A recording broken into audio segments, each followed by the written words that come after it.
Blog Talk Radio. Well, we're moving on now. Moving on to the east side.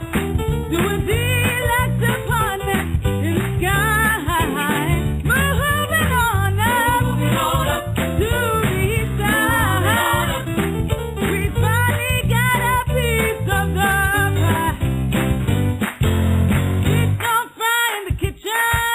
Beef don't burn on the grill. Took a whole lot of trying just to get up that hill. Now we're up in the big league. Get my turn at bat. As long as we live, it's you and me, baby. There ain't nothing wrong with that. Yeah, we're moving on up. Moving on to the east side. To a deluxe apartment. Hey, what's up, y'all? King JB, Mukai Muromo. It is time for Real Shit with King JB and Kaptain Afrika. Still waiting on Mukai to get in here. He's not on the switchboard yet, so I'm waiting. But the show's here. It's time to get this thing started. It's time to do things how it's supposed to be. We'll let y'all know this is going to be a different show than what we have been running. This is about real shit, not serious shit. I mean, it is serious shit, but what I'm saying is you may hear some shit that you don't want to hear. That's just the way it goes. You may get the kiddies out of the room. This is not for the little ones. This is not for the overly religious. This is probably just not for people that don't like hearing shit, because this is real shit. Waiting on Mukai to get in here, and we can go ahead and get the joke started, get everything popping off. So while we're waiting on Mukai, I'm going to go ahead and just lay right into it. Most of y'all know I'm King JB.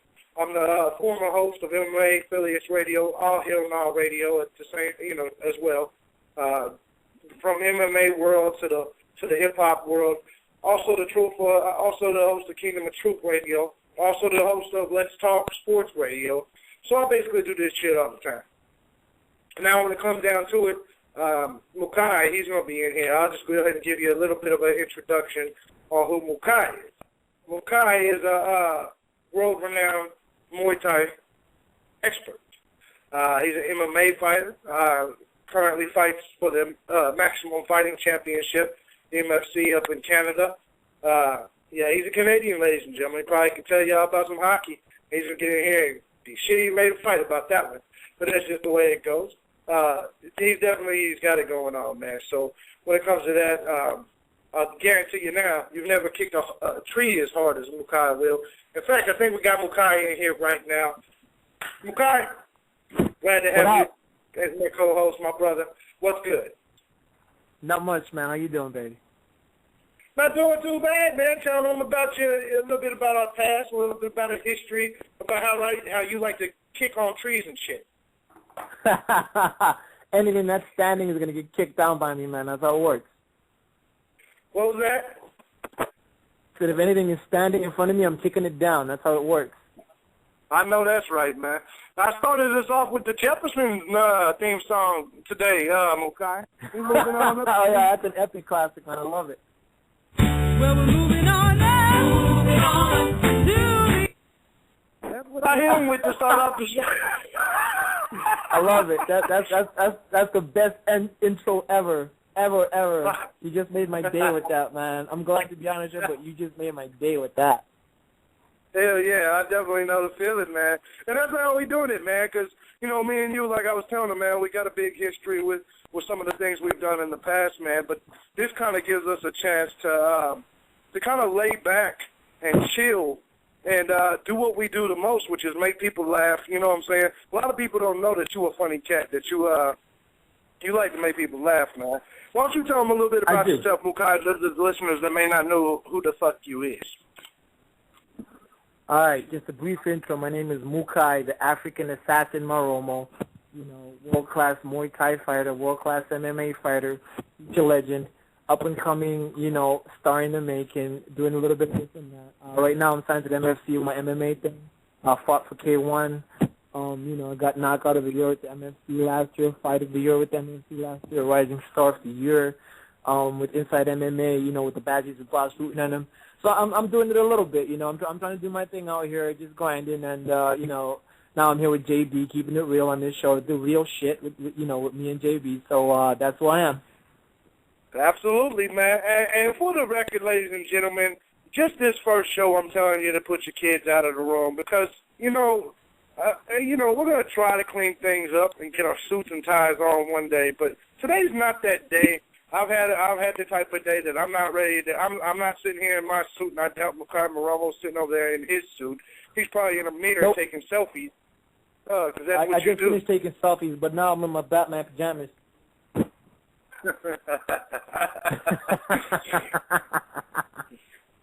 Hey, this dude be having me, he be posting them selfies, man, and I'll be wanting to comment on them, but I'll be like, if I comment on his selfie, does that make me gay?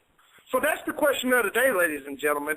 If I comment on another man, if you're a man, and you comment on another man's selfie, does that make you gay?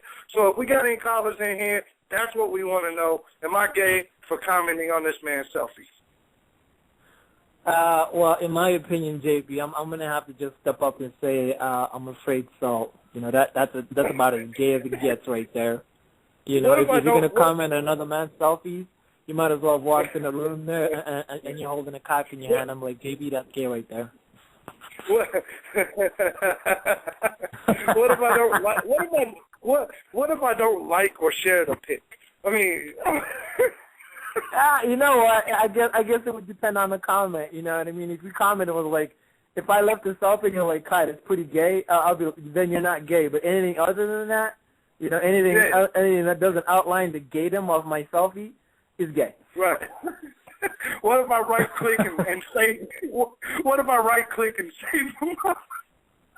Oh shit! Yeah, I don't even want to go there. I don't even want to go there. The selfies are meant for the lady fans, you know what I mean? For all the girls out there that like to watch the African assassin put foot to ass, put fist to face, that's for you. Everybody else, don't look at my selfies. Go watch the fight videos and shit, you know what I mean? I know what you're saying. I'll give you that. I know what you're saying. Man, we got all kinds of shit we're going to get into today, man. Relationships, sports, crazy news. We're going to talk about America and Canadians, basically us Western folk, again, kind of the situation where it seems like we're against the wall. We're gonna check out politics, of course, and we're gonna get into that money Mayweather fight, no doubt. But the story I wanted to start off with, I want to talk about Dwayne Wade. Dwayne Wade just settled with his ex-wife for $5 million. See, I have a huge problem with that. I have a huge problem with the whole alimony construct. If I'm not trying to completely imitate a previous comedian, but I'm going to say it like this. If I bring $10 million into the relationship and you come in with a bag, why the fuck do I got to take care of you while I'm with you and while we're split up? How does that work? Just your thoughts on that, Mukai. A lot of people online disagree with me, but I'm curious with you. What are your feelings on this whole alimony process? And just that shit in general, man. Do you think that a chick that you may bang tomorrow deserves your money? You know what? I think when you decide to get into a monogamous commitment with somebody and you decide to make that plunge and be the other half of something, you should stand to lose something. You know what I mean? Obviously, not the millions and millions that these women get away with, but I think they are entitled to something because I mean, if you look at the whole marriage process.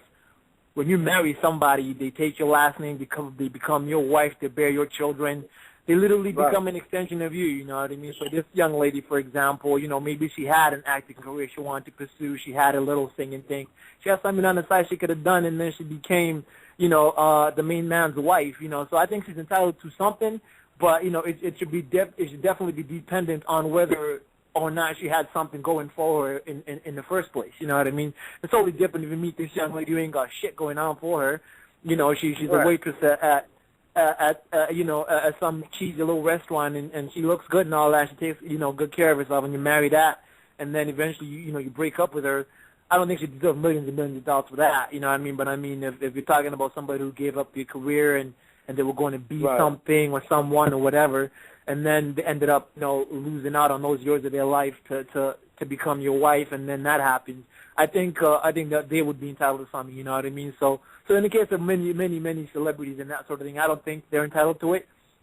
You know what I mean? But I think if they had something going on before that, then definitely they need to get a little something. But other than that, no gold digging. You know what I mean? I know Giselle is going through that right now too. So I mean, there should be a backdrop to it. You know what I mean? If she was something before and she had to give that up to become somebody's wife, then definitely she deserves something. But if not, I say fuck it, man. Don't give a shit. No, I agree, and I can almost relate. Here's my theory: if you was my broad when we was in high school or college, and then you did give up a career to stay home with the kids, I feel you. But if I met you when we was 35 and you weren't shit then what are you giving up? No, you mean you can't really tell me that you was about to start some career when you was 38, 39 years old. You know what I'm saying? I guess it's possible, but the chances are it ain't. And I guess I can see it if someone does give up a potential career to stay at home. But let's just say I'm Mukai Muromo, and I'm off fighting and doing my thing. And then my girl, the chick I married, comes into the picture, and she's doing her thing too. Maybe she is a banker and makes decent money. If you both kept the jobs the entire time, and then you divorced, but because you made more money, you're supposed to pay her alimony. So see, that I can't roll with. That is what I'm saying. If you both have careers, you both have a life, and you divorce, I think it's very simple. You split the property 50-50, and you go about your way. But in fact, I think that shit should be decided before you even divorce. I think it should be like, okay, you get the dog, I get the TV, you get the, that shit should be, you know what I'm saying? I know what you mean, man.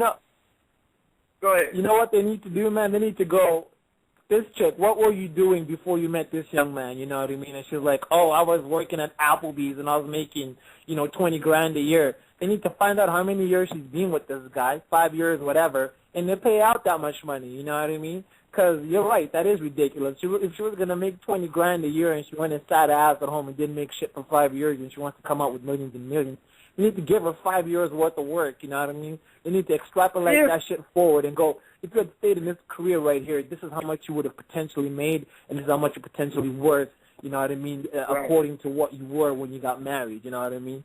So definitely, we're agreeing on this, but we're just like a little bit different on the schematic, I think. Right, and you're right. You're right there. I agree with that, and here's the only way I buy that. I buy that if she quit that Applebee's job because you asked her to stay at home. But if she saw you was balling and shit, and she was just like, fuck it, I ain't got to work, my man makes money. If she did that shit, then she don't deserve the Applebee's money because then she just chose to partake in welfare from you. And I think that if it's not your idea, if you didn't make the decision to provide that welfare for her, if you guys didn't come to a mutual decision about that, then you don't owe her shit. And there's going to be, trust me, Mukai, you a youngster, man. Well, you ain't that young anymore. You getting up there. But I'm getting up there. My point, Mukai, is that when you make it to the UFC, you're going to get cake. And you can't have a broad say that you meet her, and if y'all didn't agree that she stayed home, and she's just like, oh, hell no, my dude fights in the UFC, I don't have to work. That shit don't, sucking Mukai Muromo's dick shouldn't get you paid. You know what I'm saying? But I'm a pimp. True. You got paid. I'm a pimp. You got paid. You should be paying me. Exactly. Yeah, I'm with you on that. Yeah. You know what? I think we need to the whole like schematic of relationships in modern day society is kind of it's completely fucked up. You know what I mean? You assume that a woman's entitled to something because she's leaving her man, but I mean in marriage and in any relationship it's a two-way street. You know what I mean? It's a 50-50 commitment. You know what I mean? It's like it's an equal arrangement. You know what I mean? If she was like letting him do everything and letting him run the show and letting him have his way with every single thing in her life, and she's literally a slave. You know what I mean? She's a slave to this man, and she does everything he says like a slave. Not like a wife who does what she wants, and she gets to go shopping, and she's got freedom, and she gets to ball out and drive all kinds of fancy cars. If she was a slave that lived in a dungeon and then got freed, I think she'd be entitled to something. But I mean, if you look at how things were back in the day, if a man left a woman or they split up, she didn't take him for money. She didn't get any kind of upkeep from him, in the long run in terms of alimony or whatever. I think those kinds of things need to be reviewed and revamped in modern day society, because I mean we're in the age of equality. Women scream for equality and they scream for equal rights, and let's get everything that men get. So how come women, when it comes to getting divorced, they can now drop equality under the chair and sweep it under the rug, and then demand a cut of the man's makings and shit? How come when it's time to get jump off a burning bus, it's like, oh, okay, let's let the women and children out first, and the men, well, you can get out after all the women get out. If it's equality, I think equality should be straight across the board. You know what I mean? We should be equal in each and every level of playing field and competition. And if you want to be equality and you're pro, feminism, and you want equality to men, then you should just pack up your bags and leave with what you got. You know what I mean? Very simple. You're right, and let me give you an example why. Listen, 4 years ago, I met my wife. I had a career running call centers that I had done for basically 10 years. I was the man. I ran the whole shit. Yeah. She wanted me to go to school. She said I was smart enough, and I didn't know I could go to school. So I quit my gig. You're a smart dude, JB. I'll test for that. Yeah. I quit my gig and started going to school. I appreciate that, by the way. So I quit my gig, started going to school, and started basically creating websites, and I'm still in school, creating websites and radio shows to generate, a little income. But for the most part, she works at Apple, she makes the most money. So technically, on paper, according to the government, I don't make shit. And she makes $40,000 a year. So my point is if I left and I filed for alimony, how would people look at me? They'd be like, oh, that old bitch-made motherfucker. You know what I'm saying? Yeah, I'm telling you, there would be half the people that would say I was a pimp, and then the other half would be like, oh, he ain't no man. You know what I'm saying? So it's not equality. Because if I turned around and asked for alimony and did the same exact shit, I'd be all kinds of bitches. Is that not? I mean, by society. That's exactly it, man, and that's what I'm talking about. That's that equality thing I'm talking about. You know what I mean? We're living in 2013. You know what I mean?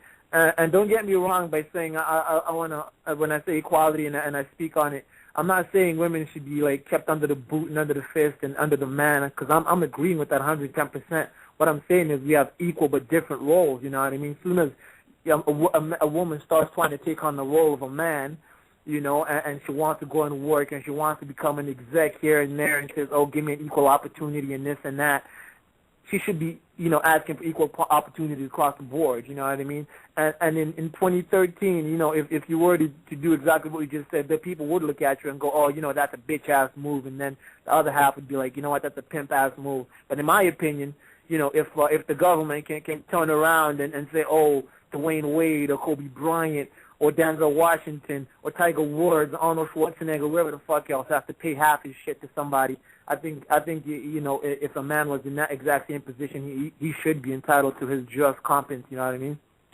Right. And we made that decision a long time ago. I'm the better parent, and I'm not better parent, but I'm the more detailed parent. And so that's what I do. You're an I awesome stay at home, parent, go to school. You're an awesome parent. Yeah. I appreciate that. I stay at home, I go to school, and I do the radio and website stuff. And, and she's at home, too. She works from Apple at home. But anyway, the bottom line of this is technically, because she is the one that helped me make the decision to quit my career to go to school, which I say was a smart decision, technically by those guidelines, I would be entitled to it. And see, I don't feel that way. I feel like when I leave here, I'm going to take what we all, and if I ever left my home, I would take what we all know is mine, such as the Xbox, such as, you know what I'm saying, shit that we all know is just mine. Fuck yeah, taking the Xbox. Can't leave that shit. Yeah, that's coming. I got two of them sitting right here. I'm sitting right. Look, you shit. No bullshit. But my point is just, I understand what you're saying, and I can agree that if I can understand. Look, if me and you went through the grind together, and one of us got rich, yeah, I think that because you was with me when I got rich, you was part of that struggle. You probably pushed me to keep going. So yeah, I can understand a little bit of cake. I can understand, if I got 20 million, I should break you off with $1 million so you rich. But but half? But 5 million? Come on, man, ain't no pussy in the world. I don't care if it's got a big screen TV in there worth $5 million. If it's got a big screen TV, I think you could do it for 2.5. You know what I mean? Because it is a big screen TV and it's inside some pussy. So I think you could part with 2.5 for that. Yeah, no doubt. But if the pussy had a big screen TV in there, it wouldn't be a divorce to begin with. You know what I'm saying? That's the bottom line. True. Yeah. If I could hook up my PlayStation, you know what I mean? I could, right now I'm imagining hooking my PlayStation up to the pussy and it's playing it, hitting it at the same time. Yeah. I should be off the hook. I'd never divorce that. Hell no. Oh, hell no. Because if it's got the room, if it's got the room for all that, it's got the room for a mini fridge and all that shit. So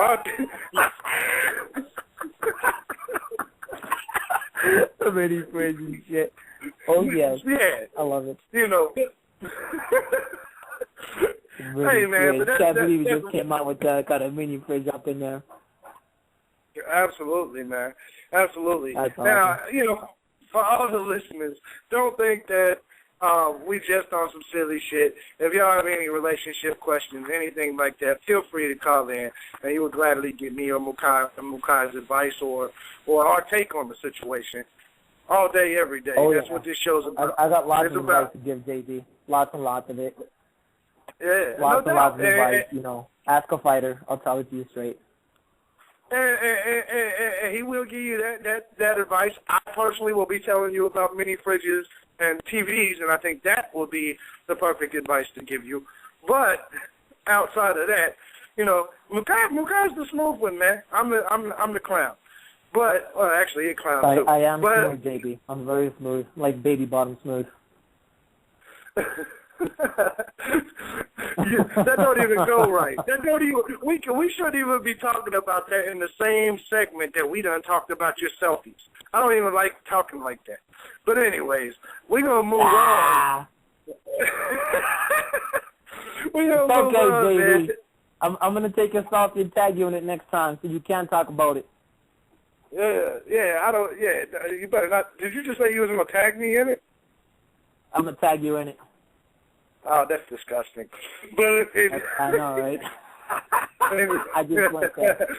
You go ahead and do that, and I bet you I'll take a shit and take a picture and tag you in that. Yeah. And I will. think Facebook would have a problem with that. I definitely have to report you for that. I hear that. That's inappropriate. I know. Let's go in. We'll be talking to Mark Pavlich about setting us up for MFC 43 or whatever. But anyways, we're going to go in the most embarrassing moment. I want to talk about. You know how I got to bring it, and that's my. That was my. Oh hell no! Type topic of the day is the real shit. Question of the day. You know how I get down. Most embarrassing moment. What moment do you have, Mukai? And I will gladly tell you mine. What was the most embarrassing moment you can remember in your lifetime? Oh man, why I gotta go first, man? That's not cool, man. Shit. Because I'm the guy that asked the question. All right, I'll go first. I should have asked you first, man. Damn it. All right. So as you know, I'm a career athlete. So yeah. The one day I'd gone for a run in one of my circuits, which is a run in some stairs. You know what I mean? So what happened? So what I do is I go for a run and then I include a number of different stair circuits in there so I can do my stairs. I'm running all at once. It's a very good workout. I should try that shit out. But anyway, I'm doing this shit and I got my headphones on. full blast. You know what I mean? And Right. this is last year, right at the onset of my MFC career. You know what I mean? And I'm doing the stairs. I'm doing my thing. And then I've done the first set, and on the second set, there's the hottest, cutest little girl, you know what I mean? She's doing the stairs right with me, and, you know, she's checking me out because I'm killing it, you know what I mean? I'm running up the stairs like a Spartan and shit. And so I get carried away with it. You know, I start doing all kinds of tricks and double jumping stairs and stair bounding, and, you know what I mean? And I do, like, a stair jump, you know what I mean? I jump like 2 or 3 stairs at a time, and she was, like, probably 2 or 3 stairs up ahead of me, you know what I mean? And I let her start a little bit earlier, and then I was running up and I was catching up to her, you know what I mean? And she was off looking back and smiling and shit. And on the one stair jump, I jumped up and hit the deck, but it was I pushed so hard, there was so much push pressure and everything. When I landed, I farted like super loud, you know what I mean? Like bam, like brrr, the loudest fucking fart you could ever imagine, you know what I mean? And, like, people from, like, a couple stairs up turn around and look back like they heard, like, a fucking atomic bomb drop or something. And I was fucking embarrassed, man. I couldn't even believe I just farted out loud, and the girl just started laughing, you know what I mean? I just fucking hightailed it up the stairs and got the fuck out of there. That shit was embarrassing as hell, man. I couldn't believe it.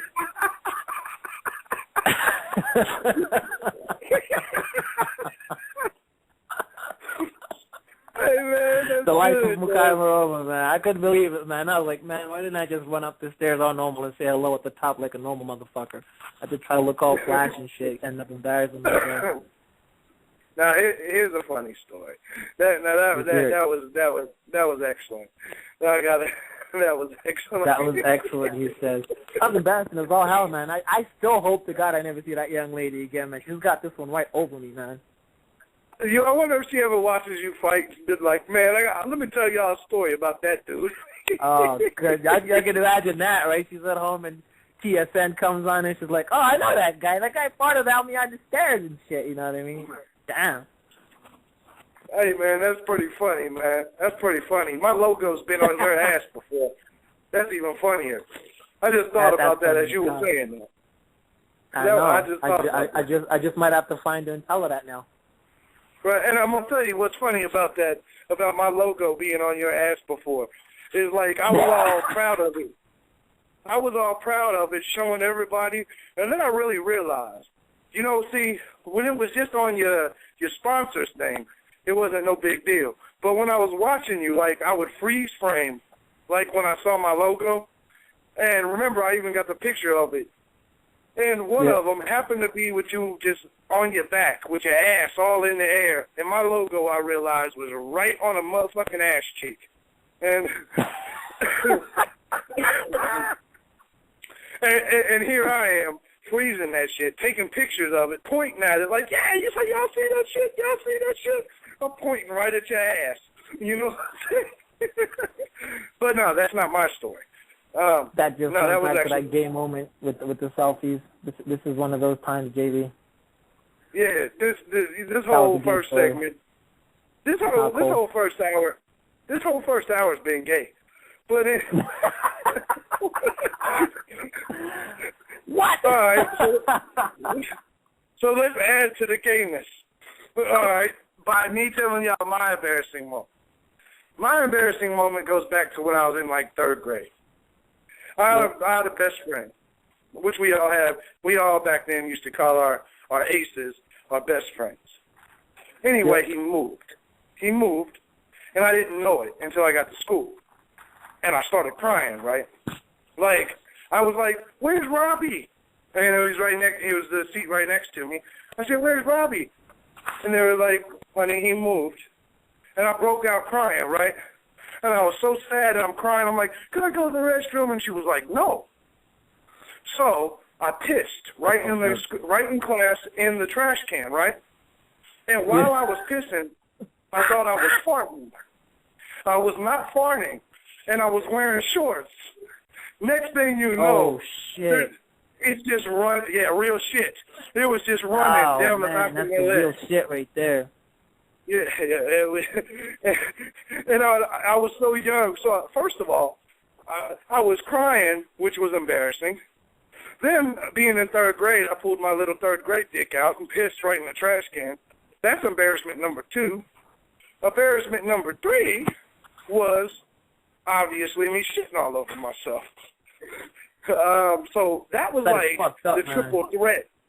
That was the triple threat. And, of course, the whole rest of that year, I had to hear about how gay I was because I was crying because my friend wasn't there.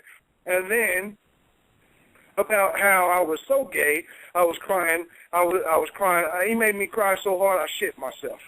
I had to hear that shit all school year long, 3rd grade. Man. That's messed up, But anyway, yeah, top that shit. I bet you can't. I cannot top that one, JB. I'll give you that one gladly. I concede, man. I give up. I surrender on that one. That's all you. Oh, man. Yeah, I didn't. You know what? Now that I think about it, I'm a dumbass for even writing this topic down in my itinerary because you just really embarrassed yourself, man. I feel embarrassed for you right now. Yeah, that shit's like all wax right now. Motherfuckers can pull that up and YouTube that. People could YouTube parody the shit. I'm gonna YouTube it and cut it and mix it so it's you just saying, and I pissed in the trash can and shit myself. I was embarrassed. And like this is my co-host right here. Hey man, that's funny shit, man. Hey, and as soon as I got done telling that story, we got a caller, man. We're gonna go ahead and bring it. Let's hear it. There's 2 things we got to do with this caller, man. We're going to have to ask him that question of the day, and we're going to ask him their most embarrassing moment. 269, you're live on Real Shit with King JB and Captain Africa. She will the realest. Hey, what's good? What's good, man? Hey, I don't know if you've been listening to the whole show, but yeah, man, it's been listening. Yeah, I've been listening. I'm calling to take your challenge. You said top that, so that's why I'm calling. So, shit, let's hear it. I want to hear this. Hey, you said you had the triple. You said you had the triple threat. It was more like the trifecta or the hat trick or something with your shit. Yeah. But my shit. Okay. Big game. Hey, Mukai's gonna love that hat trick shit. You know he's a Canadian. Well, he's not Canadian. You know he's in Canada. Sir, I'm African. Get it right. Yeah. My name is Captain Africa for a reason. The fuck? With the Canadian assassin. Let's hear this man over here top your story, JB. I hope it tops your story so hard. Let's hear it. Let's go. Okay. So, all right, 8th grade. In Big Rapids, I lived at the time. It's in northern Michigan up there. And there's a Muskegon River. And it's a popular thing to swim in and go tubing down and shit like that. So I'm like 13, 14. So obviously, you know what I'm saying, we think we're all tough little gangsters with our little sagging pants and shit like that. I had these brand new jean shorts. So we swimming in the river, you know what I'm saying? It's like 4 dudes and 4 girls. We just hanging out at the river, behind the high school.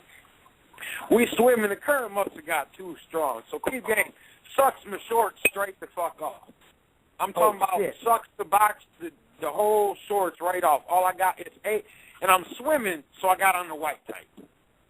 So 8th grade, one of the girls and my boys trying to show out jean shorts off on down the Muskegon River. I try to swim after them joints, but they're long gone. So now I'm faced with do I get out the river? What do I do? Like, I'm embarrassed. Like, don't nobody know but me that the shorts is gone yet. Like everybody else is with. Oh my God. So in my head, I'm like, man, what do I do? Like, Pete gave me, you in 8th grade, about to be a freshman the next year. It's a little time and moment. You can't be slipping like this. So must not have been no towels and on. Pete Gang, I had to walk 2 blocks home in the white tights in 8th grade. Oh, fuck. 2 blocks. It's embarrassing. That's fucked up, man. Oh, hell no. That is messed up. All right, we got a new winner right here, JB. The only way you could have topped this story, JB, is you have to walk home in your shitty pants. Other than that, you're not topping that story. Well, you know I had to take. Well, you know I was in an urban area. You know I had to take the bus home.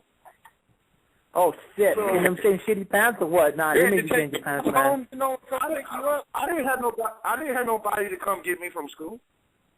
Oh man, you win then. Because if you don't win that one, man. This story was real close until you said you had to ride the bus with them shitty shorts of yours, man. But fucking that tidy whities with 2 blocks story was it, man. He was walking out in public and shit with that. Yeah, it damn. has to go the rest of the day. Yeah, it has to go the rest of the day. I'll get that one to you. I'm going to tell you what. I'm going to let y'all do the thing. No, let me tell you why I think you win, Chris. I think you win because more people saw you. If you was walking home, keep in mind, people was driving by. I had to cross the bridge at a Mesquite. That's why I think that's true though, man. That's a winning. You're winning that one for sure, man. Because I can imagine walking home with some tighty whities at any age, man. That shit is fucking crushing. For 2 blocks. And all bullshit aside, too, I'm a fat kid. So, I mean, I had support. Like, you just driving to work. You just driving home from work to school or something. You just, what the fuck? Like, fucking walking down the street in white tights. Like it's fucking Freaky Friday or something. Little nigga walking around in his tighty whities and shit. That's just beautiful. I would pay to see that, man. I'd laugh my ass off all weekend. Right. I appreciate y'all having me. I know. I'm about to go check out this concert. You going to see a concert? No, The Conjuring, the flick. Oh. The Conjuring, yeah. That movie looks good, man. It looks real nice. Was it? Yeah, my girl wanted to go see the scary flick, so we off our way to the scary flick. I like scary flicks. I don't fuck with nothing but scary flicks. That's why my ass is so sick. I'm not a big fan of scary flicks at all, man. I'm more of a comedy buff. I like them comedy movies. I'm not a big fan of scary flicks at all. This is the end. This is the end. That shit was funny.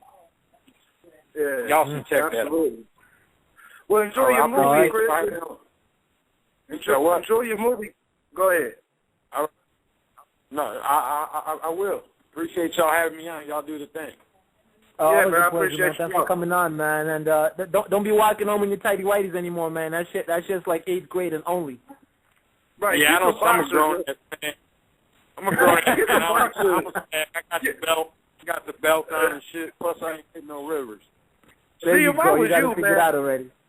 If I was you, from that point on, I would have wore boxers and I would have wore those little short GSP type shorts. On everything, I never wore white tights again. On everything, never. That shit scarred my man for life, man. Holy shit. I'm telling you. That's what I'm saying, man. Those life change moments. I would have wore them damn spandex things that stick to your thighs and just kept them motherfuckers on at all times. But you know what, man? That wouldn't be any better because I wear those when I'm fighting, and that makes me mad as fuck. That's why I'm always kicking so much ass because I'm pissed off to be walking around in that shit. I hear you, man. I hear you. And it was definitely, we thank you, Chris, for coming on the show. We know you dropped off now, but we appreciate you calling in with your story. You may have me beat. It was a close call, though. Definitely a close call, man. I'm calling a tie on that one. It's a draw. JB, your story's been equaled. Mine is being, surpassed by both of y'all. I'm going to tell you why yours get some votes, too, though, Mukai. Yours get some votes because of one reason. There was a broad involved in yours that you was trying to impress. That's why I'm tempted to give you the trophy because you was legit. You was legitimately trying to impress a broad. At 3rd grade, I didn't give a shit about no females really, and he may have been trying to impress a broad, but you was legitimately trying to get your Mac on, and you was flexing your little shit like, look at me, baby, and then you look like an asshole. I look like a proper asshole, man. I still feel like one to this day when I think about that shit. Man, that was just great. Man, that whole segment was just perfect, man. It was. That was amazing. My man Chris made my day, though. I could imagine him walking around in his little tighty ways at 8th grade looking like a dumbass because he didn't try to impress the girl and the shit got washed off. And he was a fat kid. Oh, shit. You missed that part. He said and he was fat. So he was a fat kid walking around in his tiny. Goddamn. He was that one. He definitely wasn't that one. That's worse than shit in your pants, man. That's fucked up. Yeah, you know, when you fat, and I know this because I'm getting fat myself, we got to be careful because we don't look the same walking down the street in our tighties as you would. You know what I'm saying? You may get away with walking down the short street and some little shit because you just may. You know what I'm saying? But when we carry a little extra weight, that's not the same shit. Like, people would look at you and laugh. Yeah, people would look at you and laugh, I think. But people would look at us and just probably wreck their car. Oh, yeah. Wreck their car and then see you afterwards. Like, I wouldn't have crashed my shit if you had been walking around looking all foul and shit. Yeah, we got to hand Chris the trophy, man, just because he was a pudgy little motherfucker. Yeah, he won that one hands down. Oh, man, Chris is the winner. Most embarrassing moment. Yeah. Boom. Yeah, no doubt, man. That's my boy, and I'm glad he came on because it takes a man to tell a story like that, and he's got my respect. Hats off to him for sure. Oh, absolutely. Big ups to him. Now moving on, there's so many things going on, man. And one of the questions I wanted to ask you, due to this Ryan Braun and Von Miller and all these suspensions in sports due to steroids. I got two questions. Number one, you being an athlete, how prevalent is it? How if you had to like make a judgment or a guess, how give me a percentage of how many athletes you think take steroids, or take HGH, or take testosterone, or anything that's performance enhancing. I am more than willing to accept you plead the fifth. If you don't, I'm not asking you to name names. I'm not asking you to name names. I'm not asking any of that. But just your opinion as an athlete, how prevalent do you think it is in sports? You know what? I can't really judge with any certainty how prevalent it is, because it's like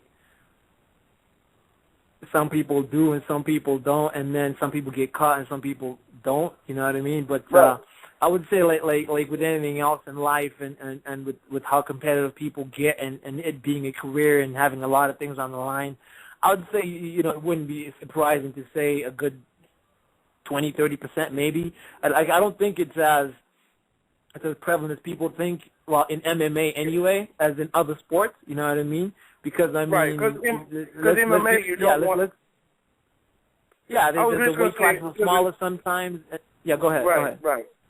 No, I was just going to say, I didn't figure it was an MMA unless you were a heavyweight. Because in MMA, obviously, the goal is to cut weight, not add weight. So I figure unless you're a heavyweight, right. So and even some steroids do. And, HGH and testosterone replacement therapy and those kinds of things also just boost your performance, because, I mean, when you do have a lot of testosterone, in your system, it definitely has an impact on the way you perform. So I think to a certain degree it is, but to really have access to the right kind of steroids that would have a positive impact on you and would kind of show the kind of results that you want, and then also have access to the kind of training that you need to develop yourself, under that, when you're taking those kinds of substances is hard to accomplish. You know what I mean? You have to take the right ones, and you have to get administered, professionally if you want to do it professionally, and there's a number of different factors that just weigh into it. So I think, for it to be done properly and for it to be effective and to make a difference in your performance on a competitive, level, I don't think it happens that much, but it does happen. But, I'll go with 20-30% max. Have you ever competed against someone, or it's just in general as an athlete, when you hear of someone like Ryan Braun, let me rephrase my question, or any other like NFL stars, NBA stars, anybody that's, become positive, have you ever thought to yourself have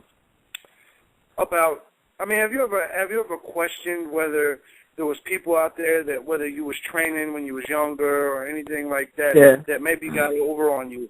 Anybody that beat you, or I'm talking about anything, basketball, baseball, anything hockey, anything you may have done in college, high school, anything like that. Did you ever question Like, do you ever question if another motherfucker is juicing or something like that? I've never competed myself personally against people I thought were taking anything or juicing and that sort of thing. You know, so I'm glad to say I haven't, but I also haven't lost that many times. You know what I mean? I put foot to ass, baby. I don't lose much. Right. Steroids or not, I'm kicking the ass. You know what I mean? But at the same time, I think the attitude in sports in general needs to change before. Because, I mean, in my opinion, my personal opinion, I don't think it's fair for people to do that. But at the same time, it's like the people in charge of all these things send a negative message when they make testing random and not mandatory, like for everyone. You know what I mean? I mean, if you're a professional athlete, you know, engaging in competition for money and that sort of thing, and for fame or the Olympics or whatever it is, you should be under constant scrutiny about performance enhancements. You know what I mean? And I don't see why people would have a problem with that if they weren't using any. You know what I mean? Because there's a boxer, Nonito Donaire, the Filipino Flash.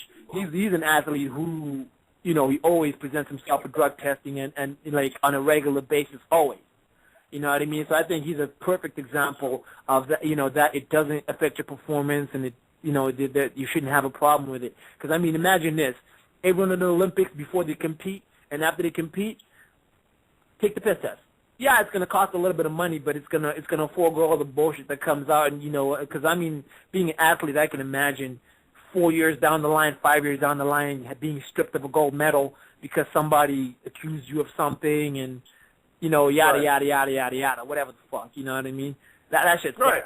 You know, some guy came out the fucking woodwork last year and says, "Oh, I gave this guy and that guy steroids." Just so they could lessen their jail time or lessen the harshness of the hammer coming down on them for what they were doing. They sell out other people, and sometimes it wasn't with these people's knowledge. You know what I mean? Like it was colluded with him and the coach who said, you know, I administer this, and the athlete wasn't aware. But just because this guy comes and says, oh, they took this because I gave it to them, they end up being in the crosshairs and being scrutinized and everything. So I think just to avoid all that, everybody should be made, you know. Right. See, I'm gonna look at it. To take these tests every time you compete. I look at it a little bit different, and I'm gonna tell you the two ways. First of all, foremost, I do agree. You hit the nail on the head. I think if it's gonna be tested, it needs to be tested mandatory all the time. Because if you're gonna do it random, you're not going to test LeBron James. You know why? Because he's the one that brings money to the table. You're not going to test Anderson Silva or GSP. You know, you're not going to test Floyd Mayweather. You know, you're not going to test the people that bring the most money to the table. You're only going to test people that you can afford to lose from a monetary standpoint. You're right, man. You're right. You're very right. Look at Lance Armstrong. He only came to light after his whole Tour de France reign, and he'd been riding bicycles forever. You know what I mean? Like years and years afterwards. He's a perfect example of what we're talking about. All of a sudden, boom, he's in the crosshairs and he's getting cut up for everything.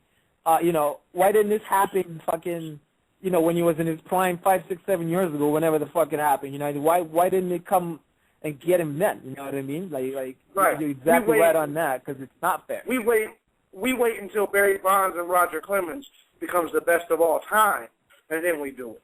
You know what I'm saying? We did it after they were no longer making much money. But when they was making money and when they was providing entertainment and when we were all stuck to our TVs seeing if Barry Bonds would break the record, they didn't do it. And that was the point. During that season that Barry Bonds and Mark McGwire was dominating, and both of them broke the record. My theory is this. How do you get two guys break a 100-year-old record, or however long, and you don't test them in the middle of it? You wait until the end, and you still don't test them. You don't test them, you wait, and then some dude comes out of nowhere and then destroys their legacy. So my point is that I just don't get it. But here's my stance on it. I actually think all of it should be 100% legal. And I'm going to tell you why. Okay. This is sports. You grow up and you're trained to be the best. You do whatever it takes. You do whatever it takes. If you're a linebacker, you kill that quarterback. If you're a boxer, you knock that motherfucker's head off. If you're a Muay Thai fighter, you kick that tree out of its roots. And you do all this shit. And I feel for you athletes because so much is expected of you. And then here's the deal. A shortcut comes. And I don't even call it a shortcut, but a way to increase productivity comes along in which everyone has the opportunity to get. It's not like Barry Bonds had the secret hookup. Everybody had a chance to get it. Everybody, normal humans. I know little girls that take steroids. People who, you see what I'm saying? I'm considering it. When I drop this weight and start working out, like I intend to do this week, I know this year, I know I've been saying that forever. That whenever I get to a certain level where I'm cut and I decide I want to mass up, I'm going to do it, whether legally or illegally, because it will get me to my desired. It will get me to my desired performance level. And so my point here is that if, just like with anything else, if there's a way to cork your bat, if there's a way to put spit on the ball to give it some more shit, if there's a way to become bigger, stronger, and that's what these big companies want you to be anyway. That's what they market. And if there's a way to get that through medication that everybody all over the country takes that's not in sports, I don't see what the problem is. I don't see if everybody. You know what? I'm gonna have to stop. I'm gonna have to step in right there, and then just this is one of those rare times that we don't agree at all because being an athlete, plus it's not even about being an athlete. I mean, in your personal life, for sure, you know what I mean. Nobody can come in your house and tell you that you can't take these steroids. You know what I mean? That's your choice. Right. That's definitely your choice. Right. But when you're talking about competition and it's performance based, I don't think you have the right to go on ahead and take some kind of performance enhancement or performance booster or whatever. Because I mean, look at it like this.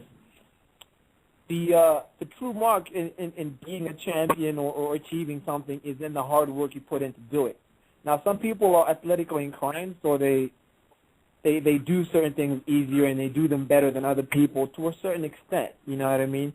The whole magic behind, for example, Michael Jordan was him being who he was and doing what he did. You know what I mean? Not on steroids, not marketing this or that. It was just an ordinary man, with the basketball shorts on and a basketball jersey and a pair of Nikes on, jumping around and defying the laws of gravity as we know them and doing the damn thing. That's the magic in sports and the magic in being a champion. Muhammad Ali, the old school Jack Johnson, the old school Rocky Marciano. That's where the kind of magic comes from. You know what I mean? Pushing yourself and becoming something better, someone better yourself, without anything else, being added to the mix. So I think we have to keep that, because I mean, if you lose that in competition, then we lose the magic in it. You know what I mean? It's like you just convinced me. It takes away the individual talent, and I see what you're saying. Yeah, it takes away, it takes the talent out of the game. You know what I mean? That's what the game is all about. It's like if everybody, it's kind of that whole, if everyone was a superhero, nobody would be a superhero. You know what I mean? We lose it. If everyone can just pop steroids and start jumping higher and running faster and longer, we lose, especially the uniqueness of those kinds of people and the uniqueness of those kinds of athletes. And you know what I mean? Right. Honestly, if they allowed everybody to do that, I think that would be the end of the appeal in professional sports. Because let's face it, man, with how much talent there is out there, you can imagine if the whole Lakers bench was playing the whole Heat bench, all roided up to the nines. I mean, you know what I mean? That game would it wouldn't be exciting because everybody would just be outperforming everybody, running down the court like all night. It would get boring. I think it would be exciting a little bit at the beginning, but then in the long run, it doesn't do the sport any good. No, you're That's right. Because opinion. no, and I think that's why you are a professional and I'm not, because you feel that competition a little bit more than I do, even though I feel it and I understand. Because here's what would happen. You're right. The competition would turn right back into what it is today because if everybody was what they, steroided up. Plus, there are individual talents added. We would still get all the way back to where we are today. Because, still somebody would be faster. Still somebody would hit harder. They wouldn't all end up with the same stats. So we'd end up right there. It wouldn't. Yeah, it wouldn't eliminate the problem. It would probably just make it a lot less exciting to watch. You know what I mean? It would definitely, be exciting for the very first part of it. But I mean, it takes away the specialness of the athlete. You know what I mean? Because I think part of it was sitting at home and watching Michael Jordan do what he does and be amazed at it, or watching Mike Tyson do what he does. You know what I mean? Or watching Ali do what he does, or you're talking about Sugar Ray Leonard, and do what he does. It was, at the time, you can even go and say, at the time, boxing the way they did and doing what they did, it was amazing. You know what I mean? It was amazing. Nothing more, nothing less. You know what I mean? I think also just to kind of uphold the tradition of these sports and to make everything a level playing field. You know what I mean? It needs to stay the same. Well, let's keep hour one. Let's go ahead and end hour one with a finishing gay touch since hour one was so gay. Is the rumor true? Do you believe? Just because you've heard rumors out there. Is it true that steroids shrinks your shit? Probably is. I've never asked or seen any, but it probably is. You know what I mean? Shit. Yeah. I don't see. Yeah, unless you know steroids for dick, it probably does shrink your shit. Because I've never heard of women, running around and talking about I'll only date a man who does steroids because his shit's huge. You know what I mean? But I have heard a number of young ladies talk about guys they dated who did steroids whose shit is shrunk out and couldn't fuck with a damn, you know what I mean? So that's what I mean. Go ahead. That's all I was saying. I'll give you the floor. No, my bad, man. My bad. All I was going to say is because of you being around probably women that date athletes, you would probably. Do you see what I'm saying? I mean, with you being an athlete yourself, I assume y'all probably bang the same broads around the way. So basically, what I'm saying is that you pretty much hit the nail on the head, man. You pretty much hit the nail on the head. And I am curious. I am curious because if I am going to take them when I start working out, I don't need my shit shrinking. I'm white. My shit's already not right where I want it. I mean, my shit don't need to be dropping like that. Well, don't take the steroids, baby. Stay away from that shit. That's okay. Man, honestly, in my opinion, I don't think there's a shortcut to success. You know what I mean? It's just like when you're talking about in real life and in succeeding in life, there is no shortcut to that. You know what I mean? And I think steroids are a shortcut. You know what I mean? And that's why they have so much negative, introspect. Because I mean, if they have a lot of negative repercussions in the future. You know what I mean? And let's face it, we call it a spade a spade. It is a shortcut. You know what I mean? I don't think there's any shortcuts to success at all. You know what I mean? If anything I've learned in what I do, there are no shortcuts to success. You got to pay and earn your dues, and you got to walk the walk to be able to talk the talk and be the man. You got to walk it. Because I mean, imagine Barry Bonds and McGuire and all these guys. They did amazing things, but now look how much scrutiny they're under, and you've lost it now. You know what I mean? Just because of one bad decision. You know what I mean? If he did do it or whatever. It's over. And now all that scrutiny and your balls is gone. Exactly. You know what I mean? Balls are shrunk up, can't fuck proper anymore. You did it to knock some balls out the park, but you got caught now. So it's like, you might as well have not done it. You know what I mean? So it's a double whammy, man. I think you shouldn't have done it. You know, if you did do it, you shouldn't have done it. You know. You done knocked all them balls out the park, and now you can't knock no balls off no ass because you don't have no balls left. You know what I mean? Yeah, knocked your own balls out the park trying to take some steroids. You know what I mean? back, go. You know what I mean? Like it's just like a home run Jones shit. You know what I mean? Now you got no more balls and shit. You just fucking all fucking chilling and shit. Nah, man. Nah. Say no to steroids. Keep your balls. You know, get your fuck on. Yeah, that's disgusting, man. I hope you didn't hear my alarm going off, but it is what it is. Man, what we're going to do, we're going to transfer into a straight hour. The first hour was the gay hour. The second hour will be much straighter. So we're going to go ahead and take a small break for just a second, and we're going to go ahead and get our mind right on some straight shit. So go ahead and peep this track out. I wanted to go ahead and give you, since you the single one, I want to go ahead and give you something that should get you motivated. Right here.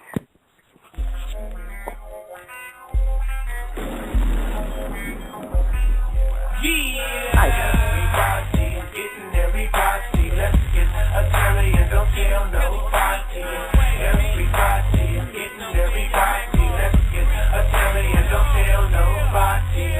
Everybody, getting everybody, let's get a telly and don't tell nobody. Everybody, getting everybody, let's get a telly and don't tell nobody. Step into the party, pimpin' is my hobby. Yo, bitches hating more because she knew she never got me. Cuddy smoking blunts because we all young ballers. Coming straight from Cali, Crash Creepers, what they call us. Ain't nobody tripping cause we all about our fatty. Strip full of caddies and them motherfucking Chevys. Cut things, Mustangs, 5.0s. Bitches in my party and they feeling two-toed. Me, I'm hella saucy, but I don't sniff blow. I'm known to bust them raps with that killer pimp flow. Hoogies in my face and they all poppin' pussy. But bitch, I get so deep up in that yacht, you wanna jug me with a bunch of knives. So back up out my life. I cannot be your boyfriend, but I can lay the pipe. The party's full of folks, all my cutties from the turf. I crack a pint of evening, now we all getting perked, yeah. Everybody, getting everybody, let's get a telly and don't tell nobody. Everybody, getting everybody, let's get a telly and don't tell nobody. Let my cutty hold my thing, cause my folks is way G. It ain't about the game you hear, it's about the game you peep. I'm seeing niggas slapping hoes cause they getting out of line. I crack up as I act up off that Bossier and lime. The bitch in front of me got longer than the G-block. So now I'm freaking baby girl, hands on the car. Just then, guess who just in? A bitch I'm fucking with, oh I didn't know that was your cousin. But before she tripped, I tried to act dumb. I put her in her place, West Side is where I'm from. And a matter of fact, fuck both of y'all hoes. You're fucking with the pimp, so the story goes. Everybody, getting everybody, let's get a telly and don't tell nobody. Everybody, getting everybody, let's get a telly and don't tell nobody. Everybody, getting everybody, let's get a telly and don't tell nobody. Everybody, getting everybody, let's get a telly and don't tell nobody. I think that you and me need to stop playing games and go move up a tree. On your knees in a telly, hop from Tennessee. Put them legs on my shoulders, now I'm going way deep. She took the dick from the pussy straight to her throat. I love it when I'm drunk and fucking with a nympho. Slide to the slide, K to the Y. Keep a hat on my shaft, cause I don't wanna die. I heard a bitch lie, told her friends that I made her cream. Straight sharp shaking, trying to aggravate my team. But game don't stop until the casket drop. Or the fancy down my door. Top notch bitches picking more like a pro. Never would a player go low. A rider thinking that must be smoking dope. So all the max kick back because Mac Martin came anew. And in the B-town, this is what we do.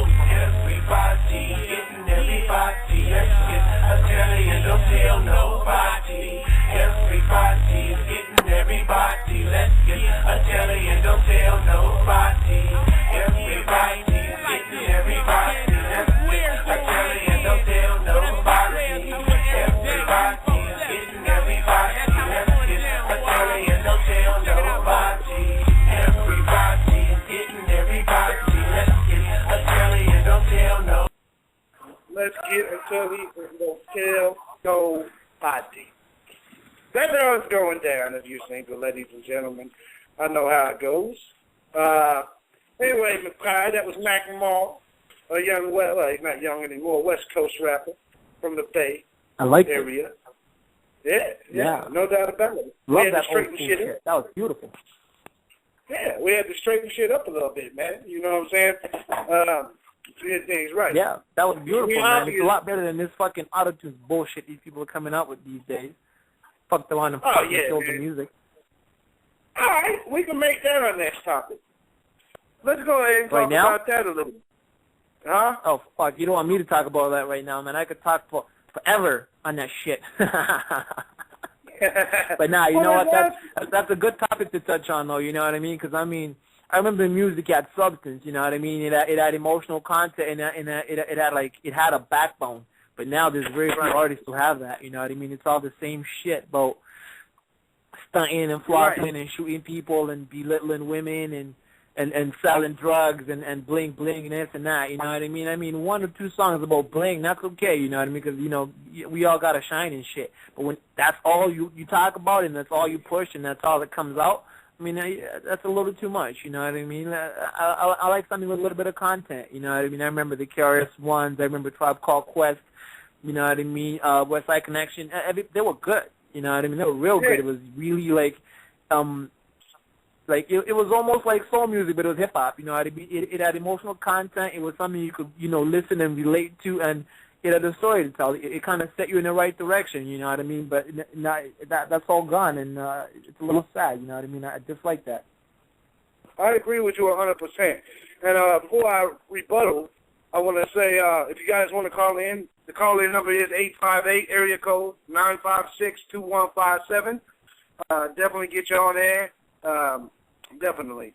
Anyways, I agree 100%. And this is, let me tell you, growing up, when I lived on the West Coast, of course, I was, you know, I got hooked on to my little C-Bow and my MC8 and Spice One and a lot of West Coast stuff. But also, MC8, that's right. Because, yeah, say what? Said MC8, that's right. I love him. Hell yeah. And then, of course, I still had my knowledge side, which got into the Nas's, the Method Man. And then I had my little down south kick. Common, Steve, they were all nice, yep. Yep. And even if you listen to Twista's album, you know, all the way through, you know, I mean, this guy, I go back to the Biggie and Pac era where shit was much different. And now in today's hip-hop, it's all about what makes money. It's no longer about being when I grew up, a rapper was a reporter of the hood, basically. That's right. He reported what was going on in the hood without saying too much. And he reported the lifestyle and everything. And now, so everybody today is bitten off that style, but yet they flipped it into some sort of pop type of rap. You don't really hear too much actual, factual music that says something. There is still some rappers out there. You know, one of my favorite rappers is Vinny Paz Vinny Paz. And Vinny Paz and Hobson, and there's a few cats out there that of the new breeds that definitely are people that kick knowledge. But for the most part, you go back to Professor Griff, you go back to people that was trying to tell you something.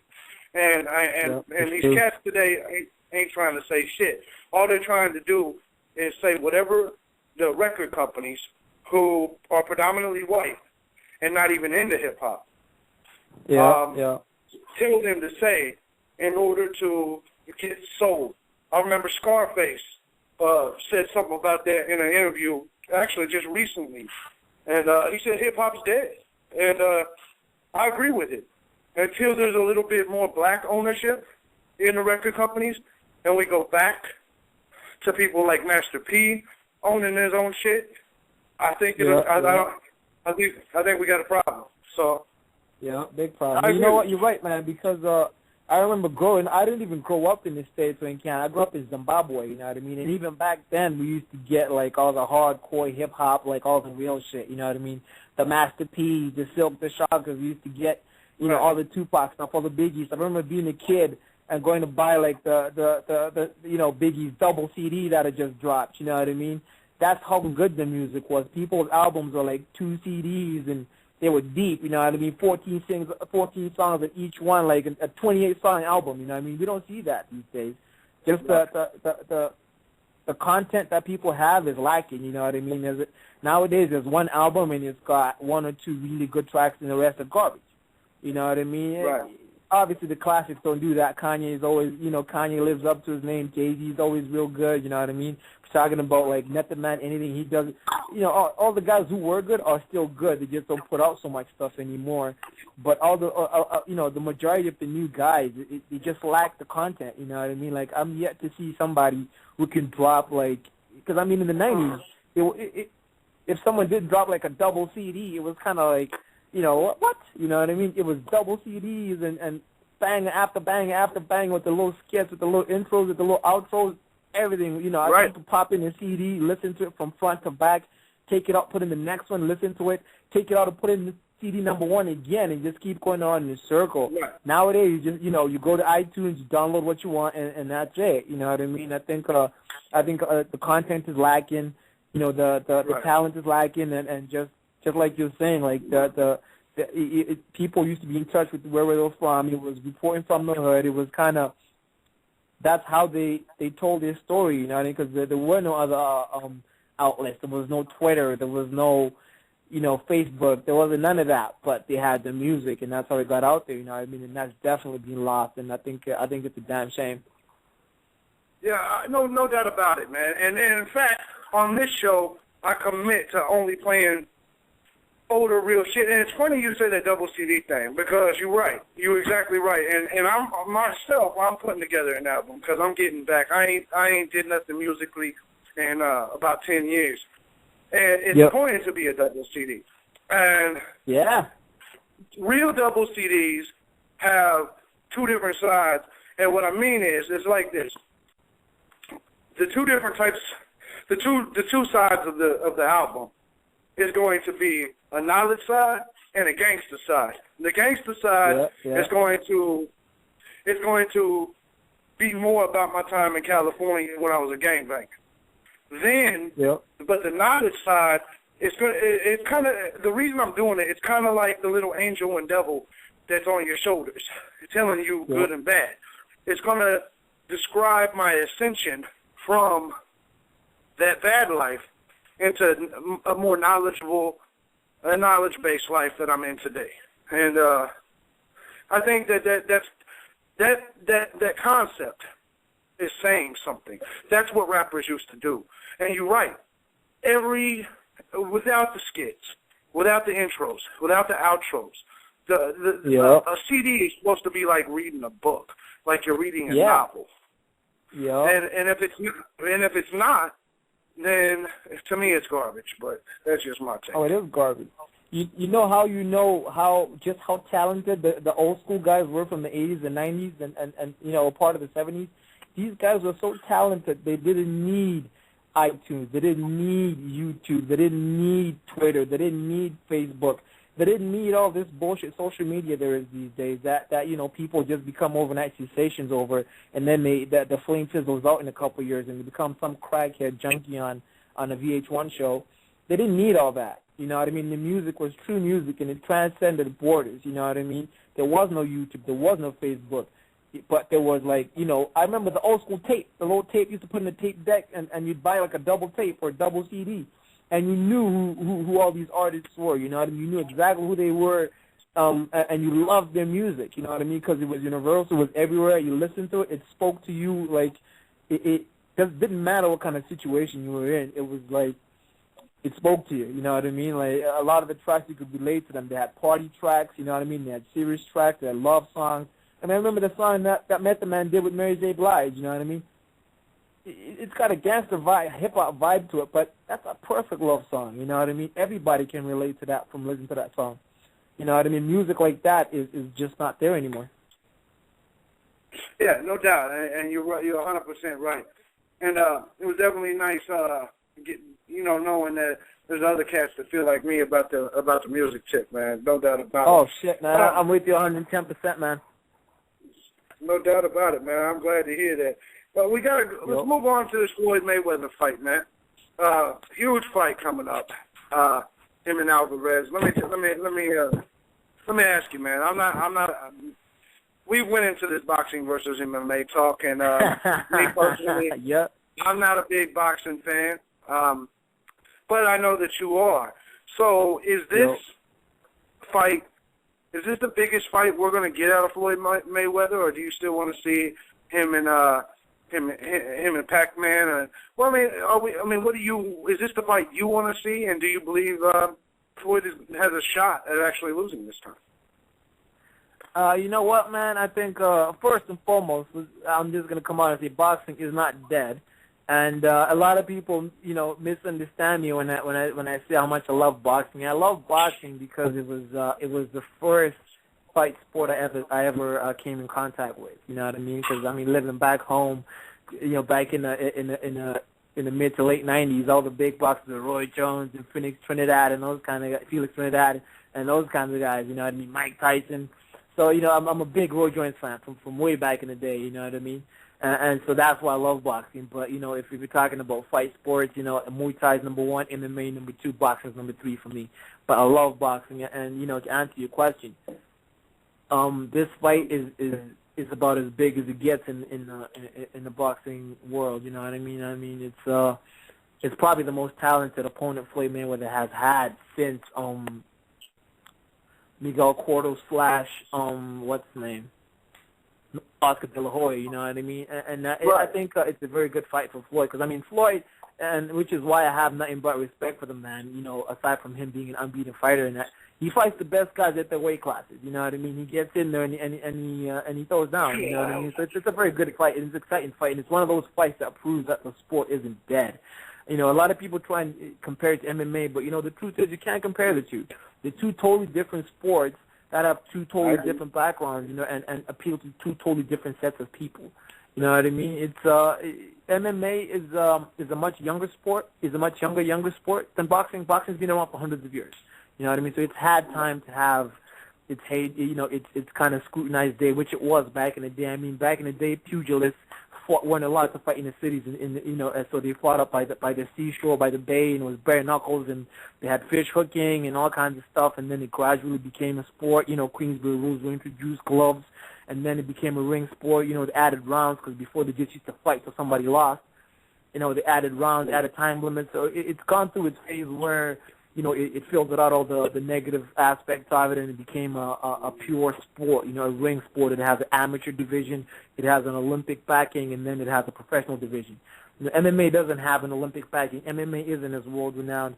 MMA is just a young sport where, fighters can train for 3-4 months and become a professional fighter off the hop. That's part of the problem in MMA. And I think once it's been around as long as boxing, it's probably going to surpass it, because it answers a lot more questions. What happens when you get taken down? What happens if you use kicks and elbows and joint locks and chokes and that sort of thing? So I'm just as big a fan as you are, brother. But to answer your question, in all completeness, I think this fight is it. You know what I mean? Mayweather, it's going to be a tough fight for him, but I think he's going to come out on top of this one and emerge as the true king of boxing. For this era that we're in right now. Yeah, I know what you're saying, man. I disagree with you that Floyd Mayweather's fought the best in his division. I think that most of the people he's fought went out of the prime, and this is the first time I remember, me personally, him actually getting in there with someone at the very top that is a legit challenger. And that's just me. To me, him ducking, and I do think he ducked the Pac-Man fight. I think that says a lot about Mayweather. There's a lot of people that says, Floyd Mayweather's the best of all time. Yeah, he's 42 and 0, I think 43 and 0. But the problem is, there's people that's fought 100 times. 42, 43 fights to me is not a lot of fights in the boxing world. Floyd Mayweather's fighting once, twice a year, and getting all that money, and that's it.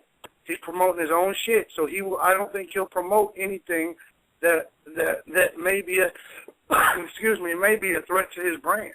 And I may be off, and keep in mind, I'm not the biggest boxing fan. I do agree with you. I do think MMA is they went through the old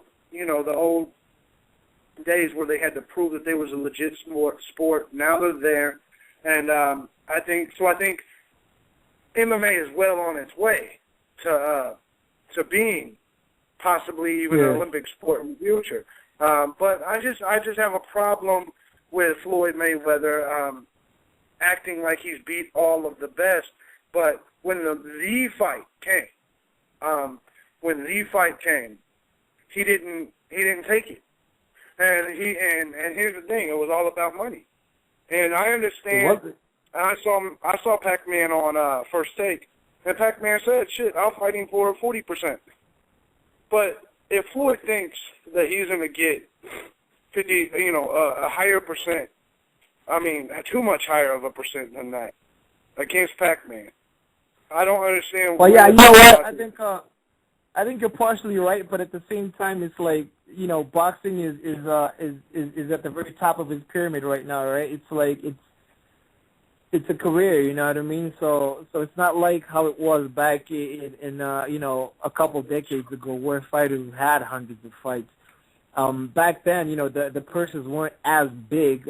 Sure they made stars out of these guys, and these guys were living legends and rock stars. And you're talking about the Muhammad Ali era, and even prior to that, where guys had hundreds and hundreds of fights. But nowadays we have the sanctioning bodies, and there's much more scrutiny about it. You know what I mean? With all the knowledge that we have now.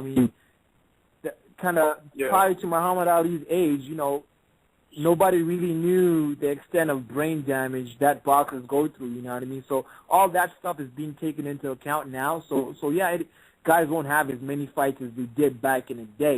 I don't think that makes them any less of a champion. I think it's the quality of fighters that fight. Because you have to understand, like nowadays, you have people who they've seen all the best fighters fight, and now they can do what those guys did. You know what I mean? Muhammad Ali, if you look at him, he wasn't like a physical specimen like Mike Tyson was, or the Klitschko brothers. If you stand the two next to each other in their prime, the weight difference is tremendous, and just the knowledge base based on what they copied from him and other guys during that era and perfected is now a lot more right now, right? Because this is the information age. People. And if I want to learn boxing, I could watch all the greats on YouTube and pick up moves from them and pick up training regimens and all this.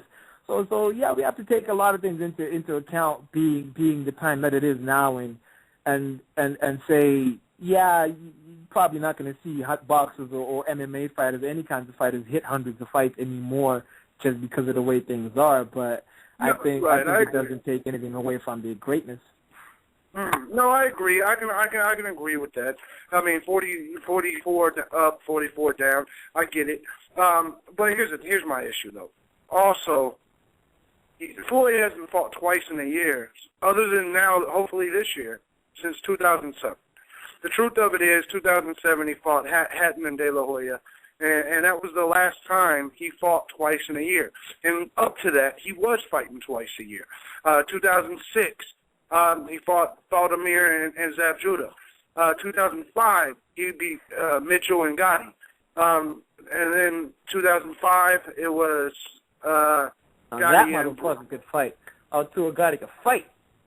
But go on. Yes. Yeah, I'll give you that. And another problem I have with him is that he's a point fighter. I don't like that shit. And you of all people shouldn't like that shit. You know damn well when you go inside that damn ring or cage or wherever you're gonna be, you're going to knock somebody out. You're not going in there with intention on dry humping them for 3 rounds in your sport, or you're going to knock them out.